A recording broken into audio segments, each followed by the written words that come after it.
dealershipnews.com community. This is Sean Kelley, the Car Biz Coach, CEO of Car Motivators, bringing you your exclusive dealershipnews.com vlog. Now today's vlog, and you're going to notice there's a bunch of scary leeches playing around on my TV in the background. Today's vlog is going to help you, dealers and general managers, separate the true dealer vendor partners from lot leeches. That's right. The differences are vast, and it's really hard to sort them out sometimes because at the end of the day, their sales teams can be really strong and they know how to close a dealer.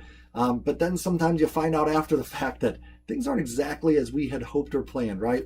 So my experience on the showroom floor and coaching dealers and general managers across the country, I hear about a lot of these frustrations when I'm coaching them. And one of the things I've done as a coach is help them craft amazing questions that will help them, I guess you could say, help my dealers figure out the difference between the dealer vendor partner and the lot leech. So I'm going to share some of these questions with you in hopes that it helps you moving forward, my friends. So question number one, give me a solid example of when your company put its dealership ahead of its own well-being.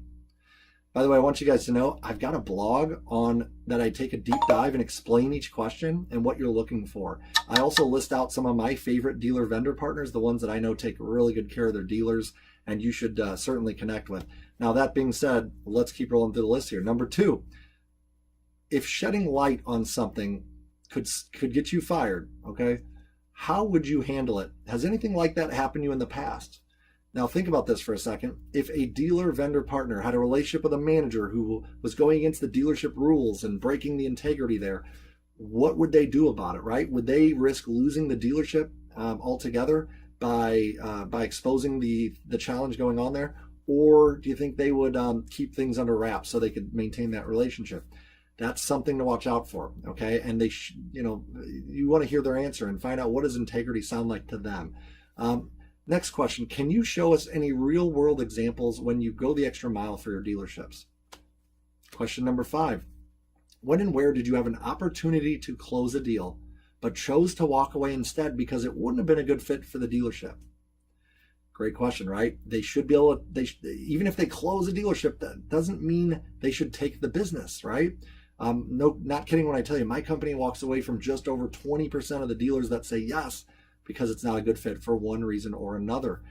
We got to make sure we meet expectations, vendors. And if we don't, then, and we're just selling to sell, then you're being a lot leech, just saying.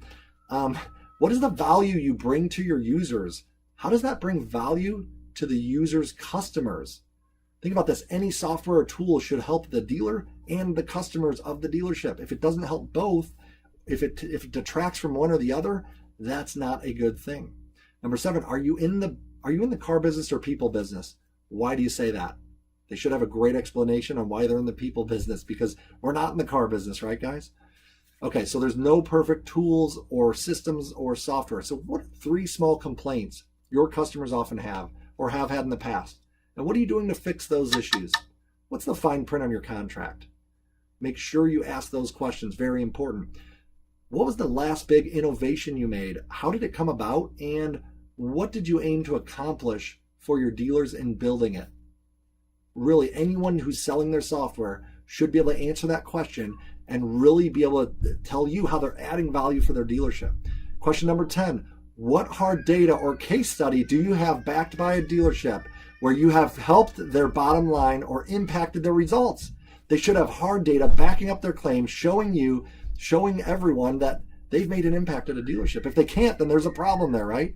Finally, do you practice what you preach? Show me. Guys, if they can't prove to you that they practice what they preach and they lead by example, probably are a lot leech. You probably need to walk away. I'm going to throw one last tip in there, guys. Get references from your vendors, no different than you would a sales manager you're going to hire to run one of your dealerships. Get references and call them and find out what they say about them. It's so important. All right, guys, this is Sean Kelley, the Car Biz Coach, CEO of Car Motivators, reminding you to separate the dealer vendor partners from those lot leeches. Have a great day, dealershipnews.com community. This is Sean Kelley, the Car Biz Coach, out.